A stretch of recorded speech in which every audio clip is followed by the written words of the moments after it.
យប់ស្ងប់ស្ងាត់ខ្យល់បក់ត្រជាក់ទឹកភ្នែកធ្លាក់ដោយគ្មានអ្នកឮបេះដូងឈឺចាប់គ្មានអ្នកយល់ដើរតែម្នាក់ឯងក្នុងភាពងងឹតតែសូរស្រទន់មួយចេញពីឆ្ងាយហៅឲ្យខ្ញុំមិនឲ្យខ្លាចទៀតអូព្រះយេស៊ូវអង្គនៅណាសូមមកចិត្តខ្ញុំ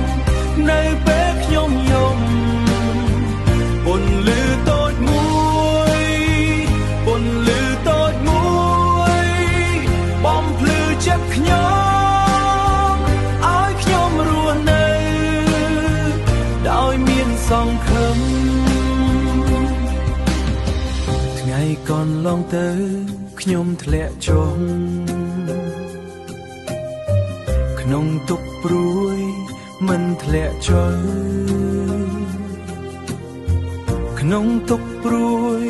មិនដឹងផ្លូវតែអង្គដើរមកជាមួយពន្លឺជាមួយពន្លឺលួងលោមចិត្តខ្ញុំឲ្យបានសុខព្រះយេស៊ូវអង្គនៅណាសូមមកចិត្តខ្ញុំនៅពេលខ្ញុំយំពន្លឺតូចមួយពន្លឺតូចមួយបំភ្លឺចិត្តខ្ញុំឲ្យខ្ញុំរស់នៅដោយមានសង្ឃឹមខ្ញុំខ្សោយក៏អង្គមិនចាស្រឡាញ់ខ្ញុំដោយគ្មានលក្ខខណ្ឌតួខ្ញុំខ្សោយដោយគ្មានលក្ខខណ្ឌតួខ្ញុំខ្សោយក៏អង្គមិនចា